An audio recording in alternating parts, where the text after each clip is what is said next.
تو پچھلے خطبہ جمعۃ المبارک میں اللہ کی توفیق سے دعا کی اہمیت کے حوالے سے بیان ہوا تھا، اور اس کے ساتھ ساتھ دعا کے شروع کا ہم نے آغاز کیا تھا۔ تو پہلی شرط یہی ہے کہ جس طرح تمام عبادتوں کا شرط ہے، اسی طرح دعا کی بھی یہی شرط ہے کہ دعا کے قبول ہونے کے لیے اخلاص کا ہونا ضروری ہے، یعنی صرف ہم اللہ سے ہی مانگیں، اللہ کے علاوہ کسی اور سے نہ مانگیں۔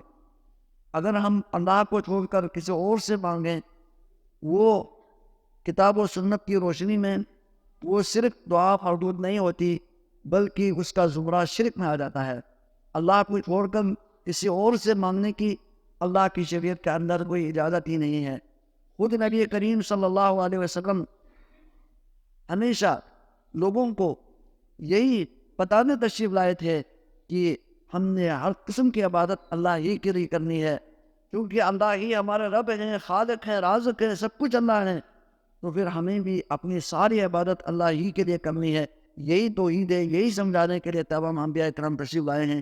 ہمارے نبی کریم صلی اللہ علیہ وسلم کے لیے اصل بعثت کا مقصد یہی ہے، توحید سمجھانے کے لیے صرف اللہ سے ہم، اور اس کے تو بہت ہی زیادہ دلائل موجود ہے۔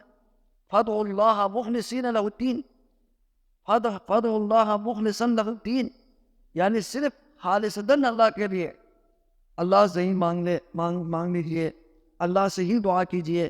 خالصتاً علی للہ الدین الخالص، دین خالص اللہ کے لیے ہے، اللہ کے لیے ہی عبادت کرنی ہے۔ تو اس میں دعا جو ہے نا، دعا تو اصل عبادت ہے، الدعاء هو العبادہ، دعا ہی عبادت ہے، مانگنا ہی اللہ کے سے مانگنا ہے، اور یہی عبادت ہے، یہی توحید ہے۔ اور نبی علیہ الصلوۃ والسلام صحابہ کرام کو مخصوص خاص انداز میں نصیحت کرتے تھے۔ حضرت عبداللہ بن عباس رضی اللہ تعالیٰ عنہما، ان کو آپ کے چچا کا بیٹا بہت ہی آپ کے ہاں پیارے بچے تھے، اور آپ ان سے بہت محبت کرتے تھے، اور حضرت عبداللہ بن عباس بھی ہمیشہ اللہ کے نبی کے ساتھ ہوتے تھے، اور ہم نبی علیہ السلام سے جو احادیث سننے کی، آپ کے عمل کو دیکھنے کی ان کے بہت اندر اس کے اندر شوق ہوتا تھا۔ تو حضرت عبداللہ بن عباس سے آپ نے بہت ہی زیادہ قیمتی انہیں نصیحت کی ہے۔ ان نصیحتوں میں سے اللہ کے نبی نے فرمایا، وَإِذَا سَأَلْتَ فَاسْأَلِ اللَّهَ، اگر کسی سے مانگنا ہے تو صرف اللہ سے مانگے، اللہ تبارک و تعالیٰ سے ہی مانگے، اللہ سے دعا کریں۔ وَإِذَا اسْتَعَنْتَ، اگر کسی سے مدد لینی ہے تو فَاسْتَعِنْ بِاللَّهِ، صرف اللہ سے مدد لیجیے۔ یہ آپ نے حضرت عبداللہ بن عباس کو، دیگر صحابہ کرام کو آپ نے خصوصی طور پر یہ فرمایا کہ دعا کرنی ہے تو صرف اللہ سے ہی دعا کریں، اور یہی تو تمام انبیاء کرام کا تو یہی تو درس تھا۔ ہم نے پچھلے جمعے میں یہ انبیاء کرام کے دعاؤں کی طرف ہم آئے، جب قرآن مجید میں انبیاء کرام کے اللہ تبارک و تعالیٰ نے دعاؤں کو نقل کی ہے۔ اس کو نقل کرنے کا مقصد کیا ہے؟ تاکہ ہم ان انبیاء سے اللہ تعالیٰ سے مانگنے کا جو ہے نا وہ طریقہ سیکھیں۔ حضرت آدم علیہ السلام سے غلطی ہوئی، حضرت آدم علیہ السلام نے ڈائریکٹ اللہ سے مانگا، ربنا ظلمنا انفسنا، اے ہمارے پروردگار ہم نے اپنے آپ پر بڑا ظلم کیا ہے، اگر آپ ہمارے گناہ کو نہ بخشے، ان لم تغفرنا وترحمنا، اگر آپ نہ بخشے، آپ ہمارے پر رحم نہ کرے، تو لنکونن من الخاسرین، ہم خسارہ پانے والوں میں سے، یعنی نقصان اٹھانے والوں میں سے ہم ہو جائیں گے، اس لیے آپ ہی ہمیں معاف کیجئے، آپ کے علاوہ ہمیں معاف کرنے والا کوئی نہیں ہے۔ یہی تو دعا کی، تو اللہ نے دعا قبول کی، دوبارہ جنت میں جانے کا راستہ دکھایا۔ اسی طرح حضرت نوح علیہ السلام، انہوں نے بھی اللہ تعالیٰ سے ہر موقع پر اللہ تعالیٰ سے ہی ڈائریکٹ اللہ سے ہی مانگا، اور جب قوم جو ہے نا سرکشی پہ اتر آئی تو آپ نے بھی ان کے خلاف پر دعا بھی کی، ربی ان قومی، کس کے پاس جا رہے ہیں، کس سے فریاد کر رہے ہیں؟ اللہ تعالیٰ سے فریاد کر رہے ہیں۔ یہی تو ان کی دعا، پوری زندگی کا خلاصہ یہی ہے کہ اللہ سے ہی مانگے۔ ربی ان قومی کذبون، ہے میرے پروردگار میرے قوم نے تو میری تکذیب کی ہے، مجھے چٹایا ہے، فافتح بینی و بینہم فتحا، آپ میرے اور ان کے درمیان فیصلہ کیجئے، وانت خیر الفاتحین، اور ونجنی ومن معی من المؤمنین، مجھے اور میرے ساتھ جو مومنین ہیں ان کو نجات دیجئے، ان کافروں کو اللہ تعالیٰ آپ تباہ کیجئے۔ ان خلاف پر دعا کی۔ اسی طرح انی مغلوب فانتصر، اے پروردگار میں تو مغلوب آ چکا ہوں، انہوں نے بہت بڑی سرکشی کی، آپ ہی مدد کیجئے، آپ ہی مجھے فتح دے۔ انہوں نے دعا کی تو اللہ تبارک و تعالیٰ نے دعا سنی، اور ادھر اللہ تبارک و تعالیٰ نے ادھر ہی طوفان برپا کیا، اور اوپر سے بھی بارشیں ہوئی، نیچے سے بھی چشمے ابلے، اور وہاں جو ہے طوفان وہ اور اس کے ذریعے پورے جو انسانیت کو، جو کافروں کو، سب کو غرق کر دیا۔ اسی طرح اللہ تبارک و تعالیٰ حضرت نوح علیہ السلام کی دعا کی بہت بڑی تعریف کر رہے ہیں. وَلَقَدْ نَادَانَا نُوحٌ, ہمیں نوح علیہ السلام نے ہمیں پکارا. فَلَنِعْمَ الْمُجِيبُونَ, کتنے ہی خوبصورت جواب دینے والے ہیں, دعا قبول کرنے والے ہیں. ہم ہی نے دعا سنی اور ہم ہی نے دعا قبول کرنی. تو اللہ تعالیٰ حضرت نوح علیہ السلام کی بڑی تعریف کریں. اسی طرح حضرت ابراہیم علیہ السلام نے ابو الانبیاء ہے, انہوں نے بھی ساری دعائیں اللہ تعالیٰ سے کی ہے, اور انہوں نے اپنے یعنی دعا کی, اولاد کی دعا کی. رب حب لی من الصالحین, اے میرے پروردگار مجھے نیک اولاد عطا فرمائیں. اس کے بارے میں پچھلے جمعے میں بتایا تھا. اسی طرح حضرت موسیٰ علیہ السلام, ان سے بھی ایک غلطی ہوئی. قبطی آدمی جو حضرت ان کے جو بنی اسرائیل کے حمایت میں, انہیں جو ہے تنبیہ کرنا چاہا تھا, ان کو ایک دفعہ مکہ مارا تھا, اسی پہ وہ بندہ مر گیا. تو پھر حضرت موسیٰ علیہ السلام نے اللہ سے دعا کی, مغفرت کی دعا کی. رب انی ظلمت نفسی فاغفر لی, اے میرے پروردگار میں نے اپنے آپ پر ظلم کیا ہے, مجھ سے غلطی ہوئی ہے, غلطی کا اعتراف کیا, آپ ہی گناہ کو معاف کیجئے, آپ ہی بخشنے والے ہیں, آپ ہی رحم کرنے والے ہیں. پھر وہ وہاں سے نکل گئے, مدین سے نکل گئے, پار رہے تھے, اور فرعون کی طرف سے ان کو پکڑنے کا خطرہ تھا, تو وہاں سے نکل رہے تھے اور مدین پہنچے. تو پھر وہاں بھی اللہ تعالیٰ سے یہ خوف کی حالت میں, فخرج منہا خائفا, ایک خوف کی حالت میں وہ نکل رہے تھے, اور اللہ تعالیٰ سے ہی دعا کر رہے تھے, رب نجنی من القوم الظالمین, ظالم قوموں سے آپ مجھے نجات دی. اللہ تعالیٰ سے ہی مانگ رہے تھے. اسی طرح جب آگے گئے, مدین گئے, تو وہاں بھی جو نا جب ان کو بھوک لگی تو اللہ تعالیٰ سے ہی مانگ رہے تھے, رب لما انزلت الی من خیر فقیر, اے میرے پروردگار تو بھی آپ میرے اوپر میرے لیے آپ یعنی خیر نازل کریں گے, مجھے کھانا دیں گے تو میں محتاج ہوں, میں کھانے کا محتاج ہوں, مجھے بھوک لگی ہے. صرف اللہ سے ہی مانگ رہے تھے, صرف اللہ سے مانگ رہے تھے. حضرت موسیٰ علیہ السلام کی دعا بھی اللہ تعالیٰ نے نقل کی ہے. اسی طرح حضرت ایوب علیہ السلام کے بارے میں آتا ہے کہ وہ شدید بیمار ہوئے تھے. ان کو بہت ہی زیادہ, ان کو یہ یعنی پورا جسم اس کے گل گیا تھا, بہت سخت بیمار ہوئے تھے. اور وہ جب بیمار ہوئے حضرت ایوب علیہ السلام, تو انہوں نے کس سے دعا کی, کس سے شفا مانگی؟ کسی کے پاس گیا اور کسی کے پاس گیا, کسی اور میر فقیر مرشد کا کوئی صدقے کی دعا کی, کسی اور پہلے بھی انبیاء گزرے ہیں. حضرت ابراہیم علیہ السلام بہت بزرگ نبی, ان سب کے جو نا باپ ہے, یہ سارے انبیاء جو نا بنی اسرائیل کے انبیاء, حضرت ایوب وغیرہ سب بنی اسرائیل کے انبیاء. اپنے جو نا سب سے بزرگ پہلے کسی نبی کے واسطہ وسیلے سے دعا نہیں کی. یہ تو ان کے جو واسطہ وسیلہ یہ کوئی ہے ہی نہیں ہے, وہ ڈائریکٹ اللہ سے مانگتے تھے. یہی تو تمام انبیاء کرام کی دعوت کا خلاصہ ہے.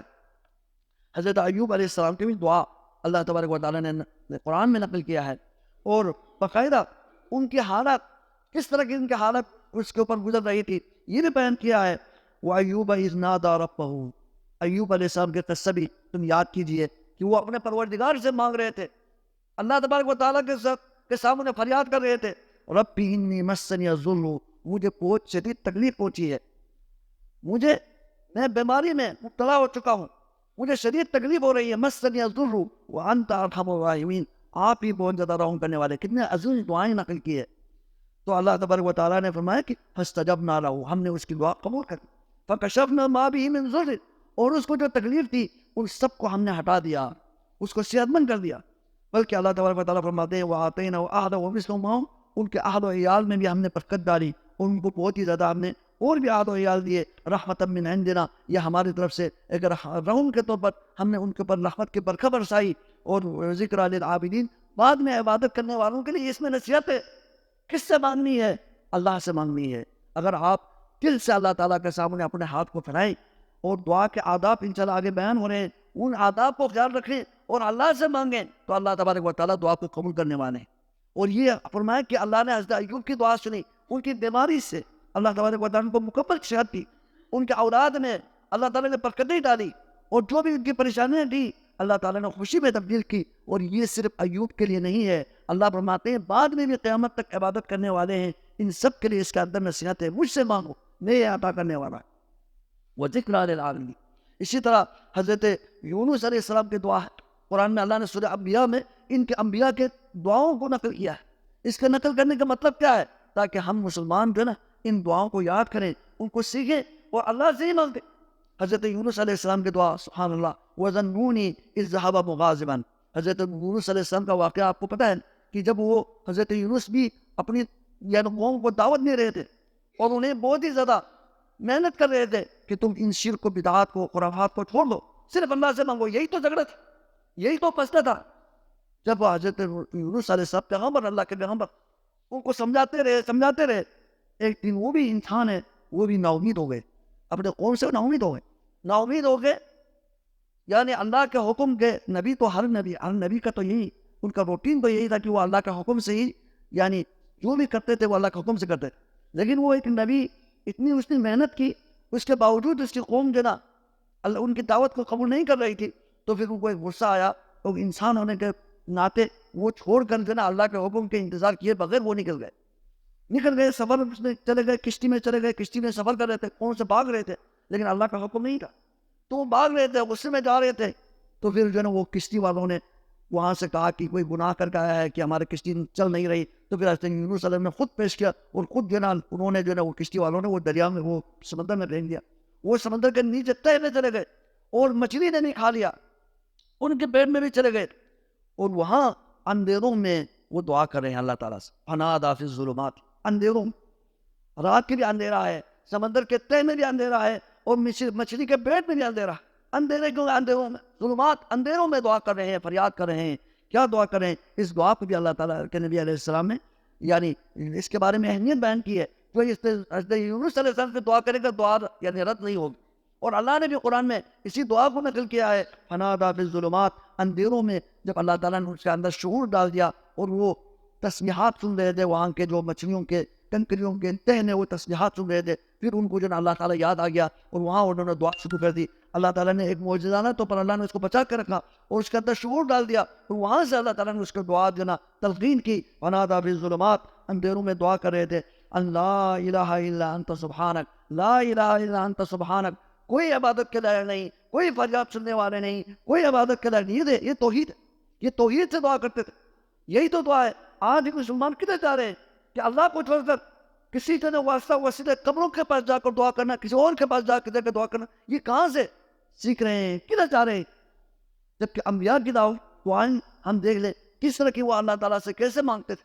توحید کو پہلے پیش کرتے تھے، لا الہ الا انت سبحانک، آپ کے علاوہ کوئی عبادت کے لائق نہیں، کوئی یعنی پجاری کے لائق نہیں، بندگی کے لائق نہیں، مدد نہیں مانگ سکتے کسی اور سے.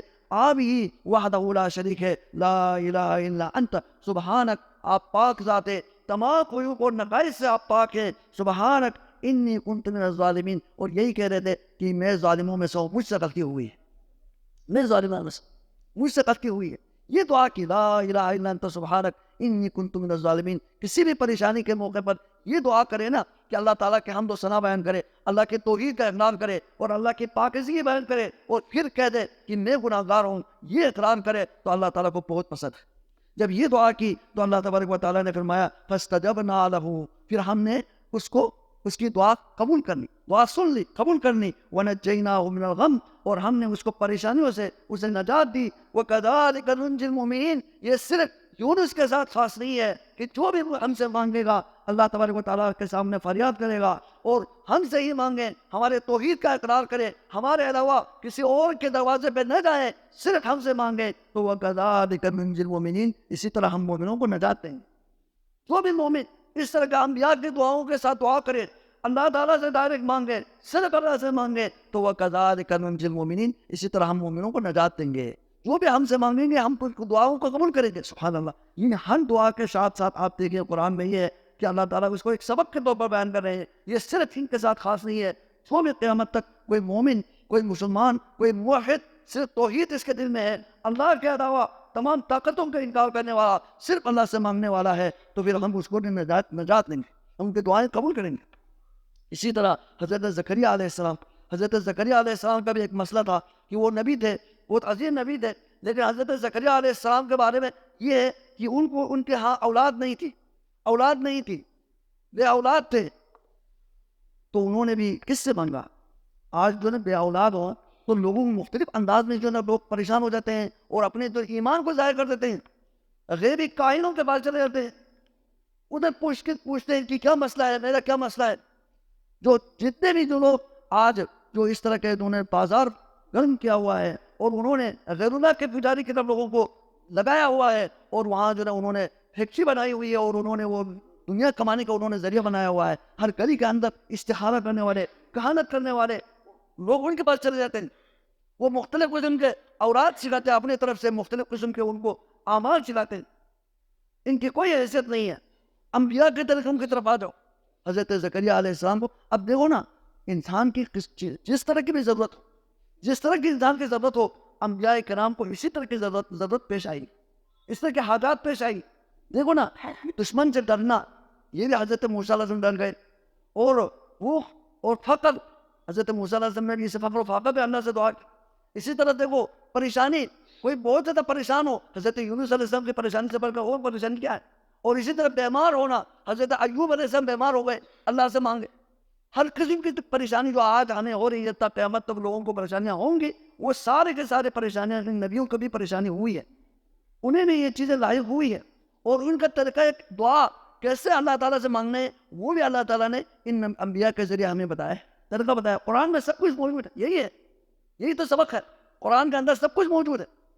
اسی طرح حضرت زکریا علیہ السلام کو، وہ بھی اولاد تھے، ان کا اولاد نہیں تھی، تو پھر وہ حضرت مریم علیہ السلام کے علیہ السلام کے وہ کفالت کرتے تھے، ان کے ان کو اوپر خرچہ کرتے تھے حضرت زکریا، اور حضرت مریم کے سامنے اللہ تعالیٰ نے ان کو بھی ایک کرامت اولیاء کے طور پر، اگرچہ حضرت مریم نبی تو نہیں تھی، لیکن ان کے پاس بھی اللہ تعالیٰ نے بے موسم اللہ تعالیٰ نے پھل عطا کیا۔ تو جب حضرت زکریا ان کے محراب میں چلے گئے، وہاں ان کے کمرے میں چلے گئے، تو پھر حضرت مریم کے پاس بے موسم پھل دیکھا، تو حضرت مریم سے پوچھا، یہ جو پھل ہے، یہ جو بے موسم پھل ہے، یہ کہاں سے آیا ہے؟ تو انہوں نے کہا کہ حضرت مریم نے کہا کہ یہ تو اللہ تعالیٰ کی طرف سے، اللہ تعالیٰ دینا چاہے تو بے موسم پھل دیتا ہے، اس کے لیے موسم کی ضرورت نہیں ہے۔ اللہ تبارک و تعالیٰ کی قدرت تو تمام چیزوں کے اوپر کیا ہے؟ محیط ہے، ہر چیز کے اوپر اللہ تعالیٰ کے سامنے کوئی بھی مشکل نہیں ہے۔ تو پھر ان کو بھی یاد آیا کہ اگر آپ کو اللہ تعالیٰ بے موسم پھل دے سکتے ہیں، رزق دے سکتے ہیں، تو پھر یہ تو رزق تو آپ کے پاس پھل ہے، ہمارے پاس باہر کوئی مارکیٹ میں نہیں ہے، کوئی کسی کے باغ میں نہیں ہے، کسی کے زمین میں نہیں ہے، یہ کہاں سے آ گیا؟ تو حضرت مریم نے بھی کہا کہ اللہ تعالیٰ کی طرف سے، اللہ تعالیٰ دینا چاہے یرزق من یشاء بغیر حساب، جس کو بھی چاہے بغیر حساب و کتاب کے اللہ تعالیٰ عطا کرتے ہیں، اللہ کی طرف سے۔ تو ان کو بھی حضرت زکریا پہلے بھی اللہ کے نبی تھے، وہاں ایک غیبی اللہ تعالیٰ کی طرف سے رزق کو دیکھ کر ان کو بھی ایک یقین آ گیا۔ پھر انہوں نے کہا کہ میرے میں جو مسئلہ ہے، مجھے بھی، میں تو اب بوڑھا ہو چکا ہوں، میرے بیوی بانٹ ہو چکی ہے، اب ان سے ہم سے اولاد ہونے کی توقع تو بظاہر اسباب نہیں ہے، لیکن جب اللہ تعالیٰ بے موسم پھل دیتا ہے تو پھر مجھے بھی اللہ تعالیٰ عطا کرنا چاہے تو اللہ تعالیٰ عطا کر سکتے۔ ان کے اندر ایک یقین پیدا ہو، ہنالک دعا زکریا ربہ، ادھر ہی کھڑے ہو کے دعا کرنے لگے، نماز پڑھنے لگے اور دعا کرنے لگے، اللہ تعالیٰ سے فریاد کرنے لگے اور کہنے لگے، ربی لا تذرنی فردا، اے میرے پروردگار مجھے اکیلا نہیں چھوڑنا، میرے کوئی وارث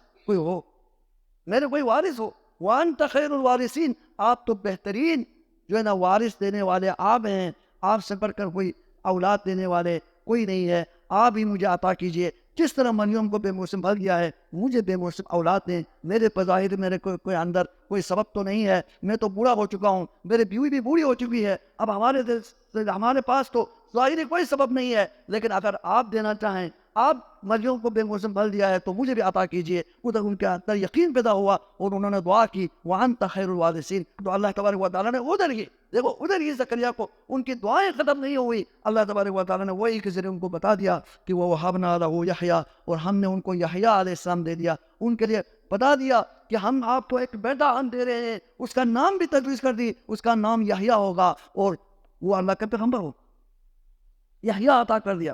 وَأَصْلَحْنَا لَهُ زَوْجَهُ، ہم نے اس کی بیوی کو بھی ٹھیک کر دیا، اس کے اندر جو بیماری تھی اگرچہ بظاہر وہ پوری ہو چکی تھی، پیدا ہونے کی وہ ختم ہو چکا تھا، بظاہر سبب ختم ہو چکا تھا، لیکن ہم نے اس کو ٹھیک کر دیا اور اللہ تعالیٰ کے حکم سے، اور اللہ تبارک و تعالیٰ نے اس کے اندر وہ پیدا کرنے کی یا اس کے اندر رحم کو مضبوط کر دیا، اللہ تبارک و تعالیٰ نے اس کو اس بڑھاپے میں، دونوں کے بڑھاپے میں اللہ تعالیٰ نے اولاد دے دی، اور نام بھی بتا دیا، ادھر نام بھی بتا دیا یحییٰ ہوگا، اور یحییٰ جو ہے بعد میں آپ کے بعد نبی ہوں گے۔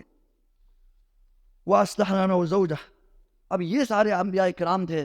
پھر اللہ تبارک و تعالیٰ نے بہت سارے انبیاء کرام کا تذکرہ فرمایا اور انبیاء کرام کے بارے میں یہ کہا، اِنَّهُمْ كَانُوا يُسَارِعُونَ فِي الْخَيْرَاتِ، ان کی دعائیں کیوں قبول ہوتی تھی؟ کیونکہ یہ اللہ تعالیٰ کے نیک لوگ ہوتے تھے، ہمیشہ اللہ تبارک و تعالیٰ کی جو ہمیشہ اللہ تبارک و تعالیٰ کی تعظیم کرتے تھے، اللہ تبارک و تعالیٰ کی اطاعت کرتے تھے، ان کی زندگی صرف توحید کے اوپر ہوتی تھی، ہمیشہ اللہ سے مانگتے رہتے تھے، وَيَدْعُونَنَا رَغَبًا وَرَهَبًا، اللہ تعالیٰ سے امید رکھتے ہوئے، رحمتوں کی امید رکھتے ہوئے، اللہ تبارک و تعالیٰ کے عذاب و عقاب سے ڈرتے ہوئے اللہ تعالیٰ سے ہی مانگنے والے تھے، اس لیے اللہ تبارک و تعالیٰ ان کی دعاؤں کو فوراً اللہ تعالیٰ قبول کرتے۔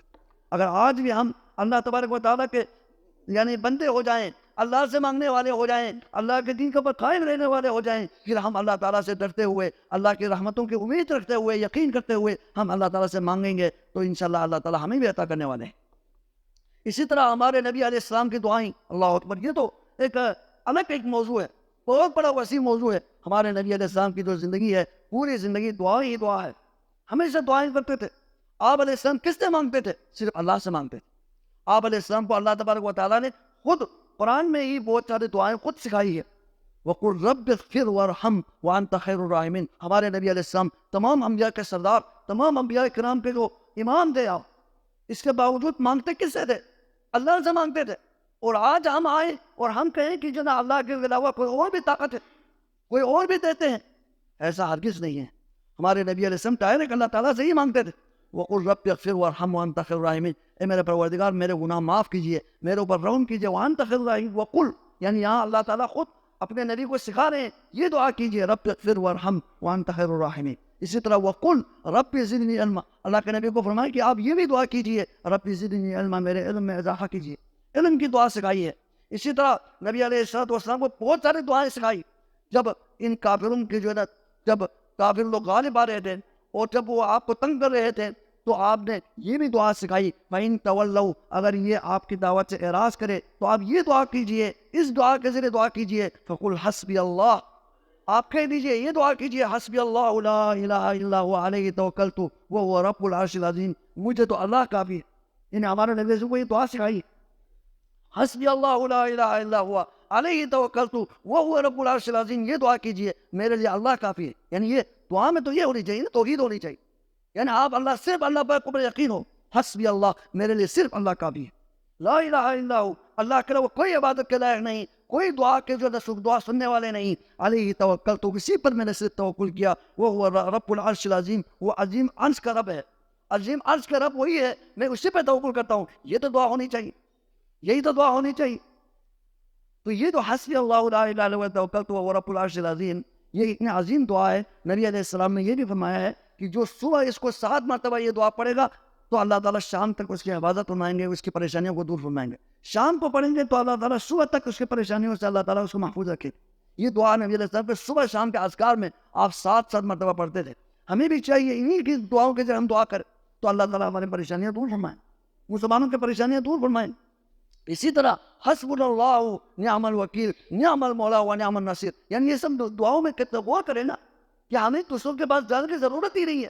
جب تک آپ دوسروں کے پاس جائیں گے، فلان کے صدقے کہیں گے، فلان کے وجہ سے، یہ کہاں سے آیا؟ یا نبیوں کے جو نا دعاؤں میں یہ ہے کہ فلان نبی کے صدقے، فلان کے صدقے کی کہا ہے اس طرح، یہ سارے بدعات خرافات ہیں۔ اس کے ذریعے ہماری دعائیں رد ہوتی ہے، بلکہ اللہ کو غصہ آتا ہے۔